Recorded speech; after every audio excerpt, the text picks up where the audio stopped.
ಅವ್ವ ನಾನು ಹೊಸ ಕೆಲಸ ಶುರು ಮಾಡೀವ್ನಿ. ನಿನ್ನ ಆಶೀರ್ವಾದ ಸದಾ ನನ್ನ ಮ್ಯಾಕ್ ಇರ್ಲಿ ಕಣವ್ವ.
ಅವ್ವ ಯಾಕವಿ ಯಾಕೆ ಹೆದರ್ಕಂಡೆ?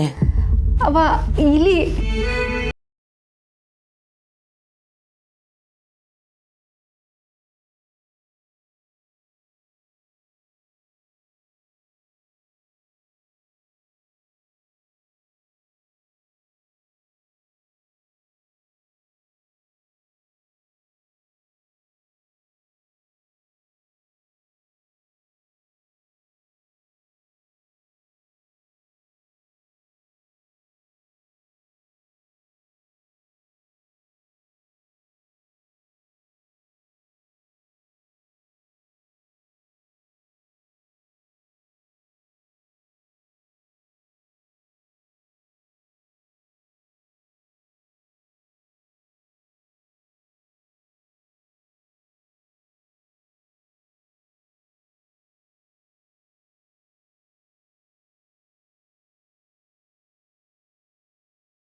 ನಿನ್ನ ದಾರಿಲಿ ಯೋಟೆ ಕಷ್ಟ ಬಂದ್ರೂ ಹೆದರ್ಕಳ್ದೆ ಮುನ್ನುಗ್ ಹೋಗೋದೆ.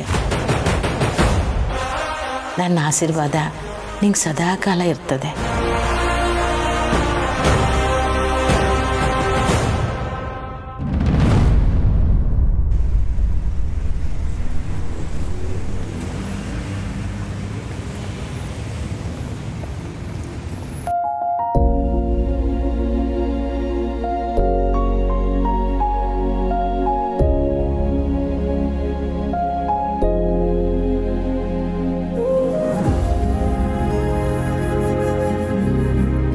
ಮತ್ತೆ ಬ್ಯಾಗ್ನಾಗೆ ಚಾರ್ಜರ್ ಮಡಗ್ಬಿಟ್ಟಿದ್ದೆ, ಅದನ್ನ ತಕತಿದ್ದೆ.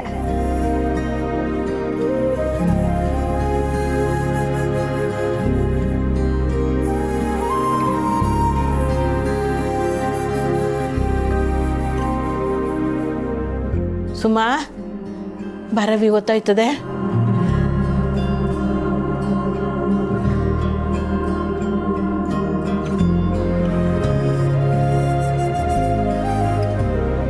ಕಾಲೇಜ್ ಗೋಲ್ಡ್ ಮಗ ಗೊತ್ತಾಯ್ತದೆ. ಇಲ್ಲವ್ವ, ನನ್ನ ಕೈಲಿ ಆಗಲ್ಲ. ನನಗೆ ಕಾಲೇಜಿಗೆ ಹೋದ್ರು ಅಕ್ಕನ ನೆನ್ಕಳೆ ಕಾಡುತ್ತೆ. ಹಂಗನ್ಬಾರ್ದ ಬಿ.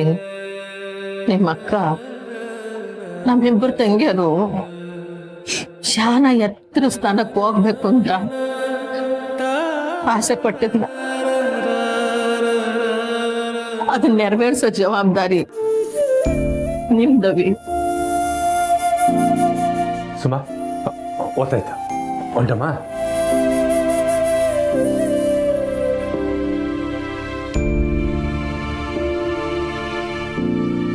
ರಮೆ, ಮಗಿಗೆ ಕಾಲೇಜ್ಗೆ ಹೋಗಕ್ಕೆ ಇಷ್ಟ ಇಲ್ಲ ಅಂದರೆ ಒಂದೆರಡು ದಿನ ಬಿಟ್ಟು ಹೋಗ್ಲಿ. ಬೇಡ, ಕಾಲೇಜ್ಗೆ ಹೋದ್ರೆ ಹಸಿ ಮನಸ್ಸು ಅಗ್ರ ಆಯ್ತದೆ. ನೀನು ಹೇಳೋದು ಡ್ಯೂಟಿವೆ, ಮನಸ್ಸಿನ ಚಿಂತೆನ ಹಾಳು ಮಾಡೋದು ನೆನಪುಗಳೇ.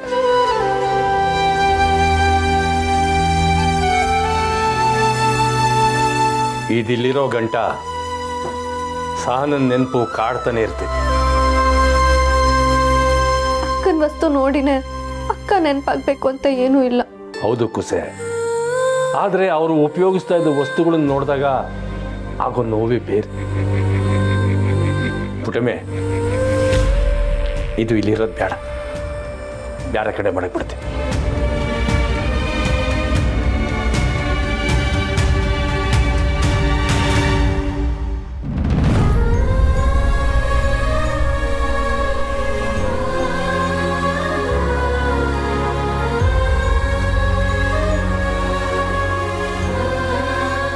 ಅಪ್ಪ, ಸಹನಾ ಅಕ್ಕನ ಸೀರೆ.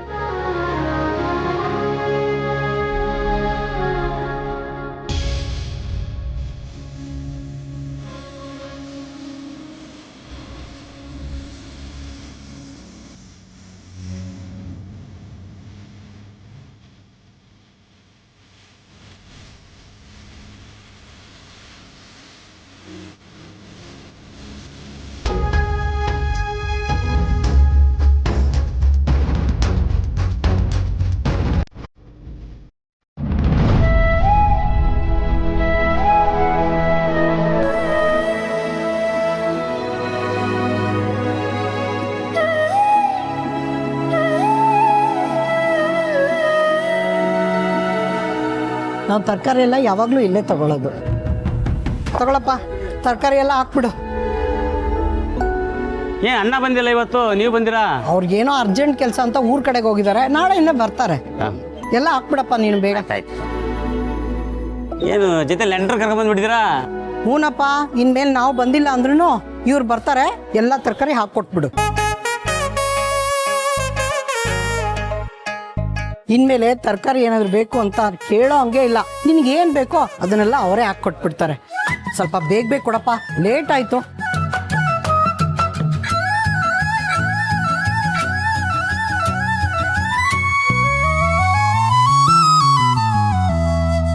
ಒಟ್ಟು 225 ರೂಪಾಯಿ ಆಯ್ತು. ಯಾಕಪ್ಪ ಒಂದೇ ದಿವಸಕ್ಕೆ ಅಷ್ಟೊಂದು ಜಾಸ್ತಿ ಆಗೋಯ್ತಾ? ಬೇಸಿಗೆ ಅಲ್ವಾ, ನೀರಿನ ಅಭಾವ, ಸಿಕ್ಕಾಪಟ್ಟೆ ತರಕಾರಿ ರೇಟ್ ಜಾಸ್ತಿ ಆಗ್ಬಿಟ್ಟಿದೆ. ನಾನು ಕೊಡೋದು 175 ರೂಪಾಯಿ ಅಷ್ಟೇ. ಇಲ್ಲಕ್ಕ, ಲಾಸ್ ಆಗುತ್ತೆ, ಅಷ್ಟು ಸಿಗಲ್ಲ ನಮಗೆ. ಅದೇನೇ ಇರಲಿ, ನಾನು ಕೊಡೋದು 175 ರೂಪಾಯಿ ಅಷ್ಟೇ. ತಗೊಳಮ್ಮ, 180 ರೂಪಾಯಿ ಇದೆ, ತಗೋ.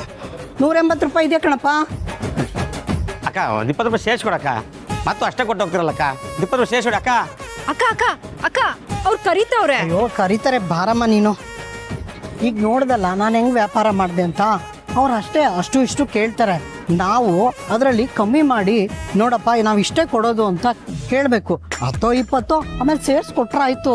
ಇವನು ನಮ್ಮ ರೆಗ್ಯುಲರ್ ಕಸ್ಟಮರು, ಕೊಟ್ಟಷ್ಟು ತಗೊಂಡ ಅಂತ ಸುಮ್ಮನೆ ಆಗಬಾರ್ದು. ನಾವು ವ್ಯಾಪಾರದಲ್ಲಿ ಚೌಕಾಸಿ ಮಾಡಬೇಕು. ಅದು ಹೆಂಗೆ ಅಂತಂದರೆ,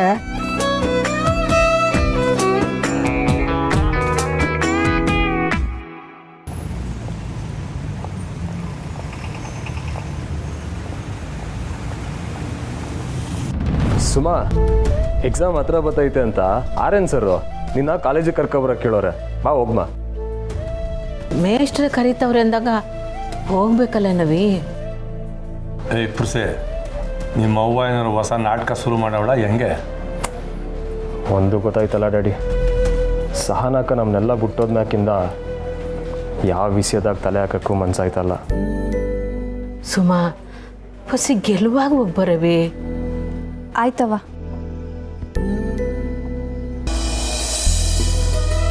ಅಜ್ಜಿ,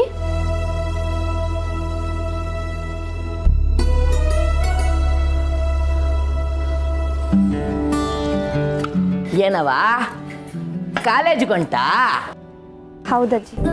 ಒಳ್ಳೇದು, ಹೋಗ್ಬಾವ. ಅವ್ವ ಹೋಗಿ ಬರ್ತೀನಿ ಅಜ್ಜಿ, ಹೋಗಿ ಬರ್ತೀನಿ.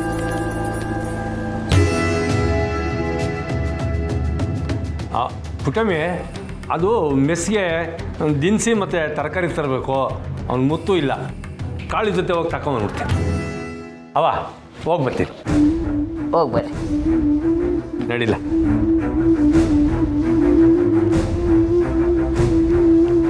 ಅವರೇ ಕೂತ್ಕೊಳ್ಳಿ. ಪರವಾಗಿಲ್ಲ. ನಿಮಗೋಸಿ ಹಾಲು ತಗೊಬರ್ತೀನಿ. ದಗೆ ಜಾಸ್ತಿ ಇದೆ, ಸರ್ಬತ್ ಮಾಡ್ಕೊಂಬ.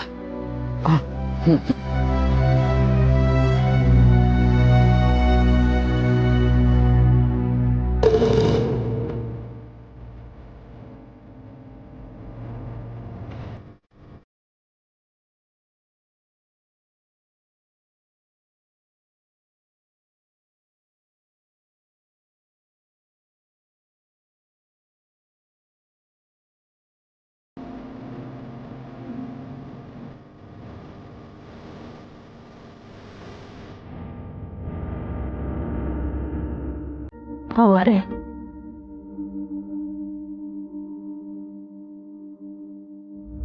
ಜೀವನದ ಎಲ್ಲ ಕಷ್ಟ ನೋಡಿರು ನಿಂಗೆ ಏನಂತ ಸಮಾಧಾನ ಹೇಳಿ, ಹೆಂಗ್ ಸಮಾಧಾನ ಹೇಳಿ? ಋಣ ತೀರೋಯ್ತು ಅಂತ ಅಷ್ಟು ಮಾತ್ರ ಹೇಳ್ಬಲ್ಲೆ. ಋಣ ತೀರೋಯ್ತು, ಸಂಬಂಧ ಗಟ್ಟಿ ಆಯ್ತು, ಅದನ್ನ ಕಾಲನೇ ಹೇಳ್ಬೇಕು.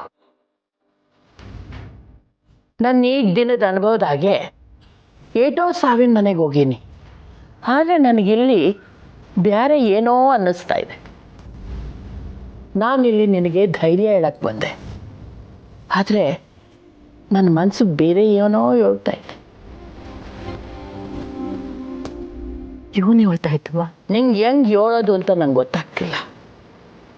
ಇಲ್ಲಿ ಏನು ಕಳೆದೋಗಿಲ್ಲ, ಎಲ್ಲ ಮರುಟ್ ಪಡ್ಕೋತೈತೆ ಅಂತ ಅನ್ನಿಸ್ತೈತೆ. ಸಾವು ನೋವೇ ಮರುಟ್ಟೆ ಅಲ್ವೇ?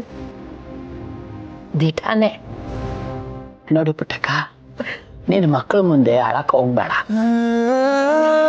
ನಿನ್ನ ಮಕ್ಕಳು ನಿನ್ನ ನೋಡಿ ಸಮಾಧಾನ ಮಾಡ್ಕೊಳ್ತಾವ್ರೆ. ನಿನ್ನ ಮಕ್ಳಿಗೆ ನೀನು ಹೆಂಗೆ ಮುಖ್ಯನೋ ಅವ್ರಿಗೆ ನೀನು ಮುಖ್ಯ ಅಲ್ವೇ?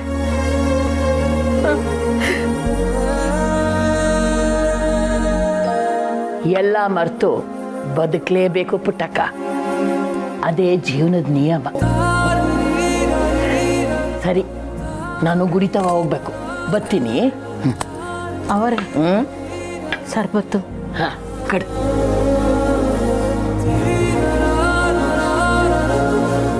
ಬರ್ಲೇ?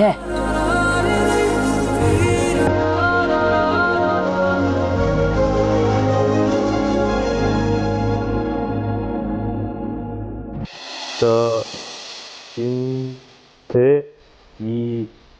ಇಲ್ಲ ಏನ ನಾಗಡಿ ನಾಗರ ಹೊಳೆ ನಾಗರ ಹೊಳೆ.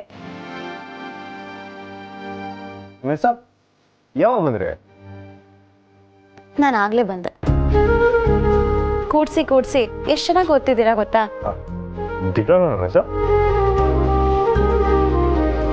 ನಾನು ನಿಂತವ ಓದಿವ್ನಿ ಅಂತ ಸುಳ್ಳು ಹೇಳಿ ತಿಟಾಡಕ್ಕೆ ಸಾನೆ ಓದಾಡ್ಬಿಟ್ಟೆ. ಹಂಗೆ ವಿದ್ಯಾಭ್ಯಾಸ ಇಲ್ದಿರೋ ರೈತರು ಅವ್ರ ಜಮೀನ ಕಳ್ಕೊಬೇಕಾದ್ರೆ ವಿದ್ಯೆ ಏಟ್ ಮುಖ್ಯ ಅಂತ ನಂಗೆ ಇನ್ನೂ ಸಂದಾಗ ಅರ್ಥ ಆಯ್ತು. ನೀವು ಅರ್ಥ ಮಾಡ್ಕೊಂಡು ಓದ್ತಿದ್ದೀರಲ್ಲ, ಅದೇ ನನಗೆ ಖುಷಿ. ಓದ್ತೀನಿ ಮಿಸ್ಸು, ಆದರೆ ಈ ಓದ್ತಾಕ್ಸರ ಮಹಾಪ್ರಾಣ ಎಲ್ಲ ಒಸಿ ಕಷ್ಟ ಆಯ್ತದೆ. ಶ್ರೀ, ಪರವಾಗಿಲ್ವೇ? ಎಷ್ಟೊಂದು ತಿಳ್ಕೊಂಡ್ಬಿಟ್ಟಿದ್ದೀರಾ. ಓದ್ತಾ ಎಲ್ಲ ಅರ್ಥ ಆಗತ್ತೆ. ಈ ಅಲ್ಪ ಪ್ರಾಣ, ಮಹಾಪ್ರಾಣ, ದೀರ್ಘ ಸ್ವರ, ಉಚ್ಚಾರಣೆ ಅದನ್ನೆಲ್ಲ ಸರಿಯಾಗಿ ಕಲ್ತ್ಬಿಟ್ರೆ ನಮ್ಮ ಕನ್ನಡ ಭಾಷೆನ ಅಚ್ಚುಕಟ್ಟಾಗಿ ಕಲಿಬೋದು. ಪುಸ್ತಕದಾಗ ಬರ್ದಿರಂಗೆ ನಾವ್ಯಾಕೆ ಮಾತಾಡಕ್ಕಿಲ್ಲ? ಅಂದ್ರೆ ಈಗ ಪುಸ್ತಕದಾಗೆ ಹೇಳಿದರು ಅಂತ ಬರ್ದೈತೆ, ನಾವು ಅದನ್ನ ಹೇಳಿದ್ರು ಅಂತೀರಿ. ಹಾಂ, ಹಂಗೆ ಎಲ್ಲ ಹುಡುಗರು ಬನ್ನಿರಿ ಅಂತಿದೆ, ನಾವು ಅದನ್ನ ಬಂದ್ರಲ್ಲ ಅಂತೀನಿ. ಅದು ಹೆಂಗೆ? ಯಾಕಂದ್ರೆ ನಾವು ಮಾತಾಡೋದು ಪ್ರಾಂತೀಯ ಭಾಷೆ, ಅದಕ್ಕೆ. ಈ ಈಗ ಈ ಉತ್ತರ ಕರ್ನಾಟಕದವರು ಚೆನ್ನಾಗಿದ್ದೀರಾ ಅನ್ನೋದನ್ನ ಹೆಂಗದೀರಿ ಅಂತಾರೆ. ಹಾಗೆ ಈ ದಕ್ಷಿಣ ಕನ್ನಡದವರು ಆರಾಮ ಅಂತ ಕೇಳ್ತಾರೆ. ಹೀಗೆ ಬೇರೆ ಬೇರೆ ಪ್ರಾಂತ್ಯದ ಭಾಷೆ ಮಾತಾಡೋರಿಗೆಲ್ಲ ಅರ್ಥ ಆಗಲಿ ಅಂತ ಪುಸ್ತಕದಲ್ಲಿ ಶುದ್ಧ ಕನ್ನಡನ ಸುಲಭವಾಗಿ ಅರ್ಥ ಆಗೋ ರೀತಿಲಿ ಬರೆದಿರ್ತಾರೆ. ನೀವು ಪುಸ್ತಕದಾಗ ಬರ್ದಂಗೆ ಅಲ್ವೇ ಮಾತಾಡೋದು? ನೀವು ನಮ್ಮ ಮಂಡ್ಯ ಸೊಗ್ಡಿನ ಥರ ಚೆನ್ನಾಗಿ ಮಾತಾಡ್ತೀರಾ. ಆದ್ರೂ ಮಿಸ್ಸು ಇಬ್ರು ಬೇರೆ ಬೇರೆ ಥರ ಮಾತಾಡ್ತೀವಿ. ಹೆಂಗೆ ಅಂದರೆ ಭಾಷೆಯಲ್ಲಿ 2 ರೀತಿ. ಒಂದು ಶ್ರವಣ ರೂಪ, ಇನ್ನೊಂದು ಚಕ್ಷುಷ ರೂಪ. ಕೇಳಿದ್ನ ಮಾತಾಡಕ್ಕೆ ಹೋಗಿ ಸ್ಥಳೀಯ ಪ್ರಭಾವ ಬೀರಿ ಜನರ ಬಾಯಿಂದ ಹರಡ್ತಾ ಹೋಗಿ ಭಾಷೆ ಬೇರೆ ಬೇರೆ ರೂಪ ತಗೊಳ್ತಾ ಹೋಯ್ತು. ನಮ್ಮ ಕನ್ನಡ ಭಾಷೆ ಸಣ್ಣದಾಗೈತೆ ನಮ್ಗೆ ಗೊತ್ತಿತ್ತು. ಆದರೆ ನಮ್ಮ ಕನ್ನಡನ ಓದೋಕ್ಕೆ ಬರೆಯೋಕ್ಕೆ ಶುರು ಮಾಡಿದ್ಮೇಲೆ ನಮ್ಮ ಭಾಷೆ ಮ್ಯಾಗ ನಂಗಿನ್ನ ಗೌರವ ಹೆಚ್ಚಾಗ್ತೈತೆ. ಮತ್ತೆ ನಮ್ಮ ಕನ್ನಡ ಅಂದರೆ ಸುಮ್ಮನೆನಾ? ಇಂಥ ಸುಂದರವಾಗಿರೋ ಭಾಷೆ ಕಲಿಯೋಕ್ಕೆ ಅವಕಾಶ ಮಾಡಿಕೊಟ್ಟಿರೋ ಮೇಷ್ಟ್ರಿಗೆ ನೀವು ಥ್ಯಾಂಕ್ಸ್ ಹೇಳಬೇಕು. ಮೇಷ್ಟ್ರಿಗೂ ಥ್ಯಾಂಕ್ಸ್ ಹೇಳ್ಬೇಕು. ಹಾಗೆ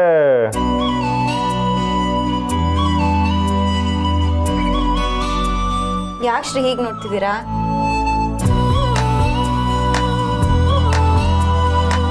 ಶ್ರೀ,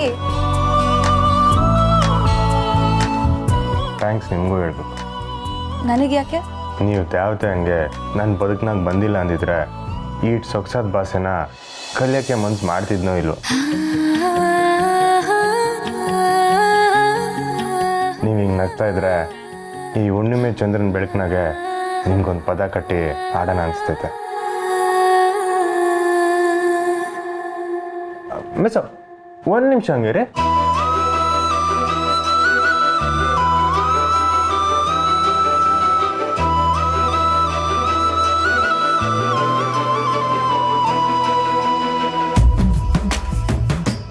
ಬನ್ನಿ.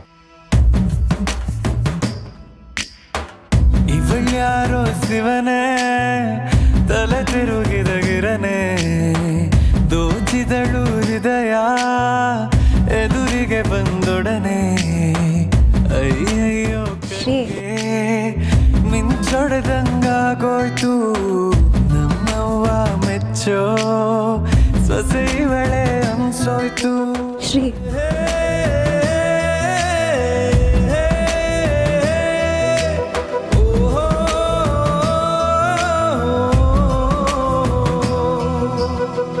ಗೌಣೆಗಲ್ಲಿ ನಂಗೆ ನೋಟದಟ್ಟು ಬಿದ್ದಿದೆ, ಎದೆ ಕುಲುಮೆ ಆಗೈತೆ, ಗಣದಾಗೆ ಮೀನು ಸಿಕ್ಕಿಕೊಂಡ ಹಾಗೆ ಹೃದಯ ಒದ್ದಾಡೈತೆ. ಅತ್ತೆ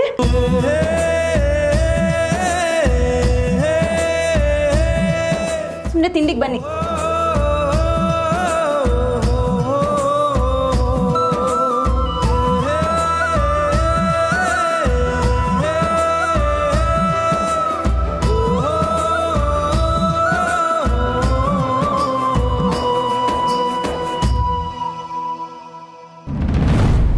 ವಾದಂಡ, ನನ್ನ ಲೆಕ್ಕದ ಪುಸ್ತಕ ತಕೊಂಬ.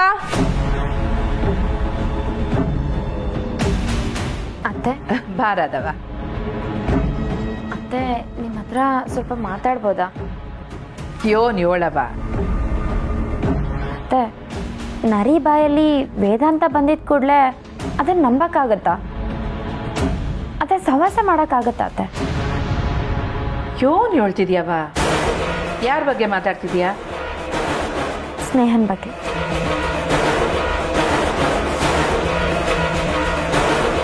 ಸ್ನೇಹನ? ಹೌದು ಅತ್ತೆ. ನಾನೀಗ ಮಾತಾಡೋದ್ರಿಂದ ನಿಮಗೆ ಕೋಪ ಬರುತ್ತೆ ಅಂತ ಗೊತ್ತು. ಆದರೂ ಈಗ ಮಾತಾಡ್ತಿದ್ದೀನಿ ಅಂದರೆ ಅದಕ್ಕೊಂದು ಕಾರಣ ಇರುತ್ತಲ್ವಾ? ಈ ವಿಡಿಯೋ ನೋಡಿ, ನಿಮಗೆ ಎಲ್ಲ ಅರ್ಥ ಆಗುತ್ತೆ.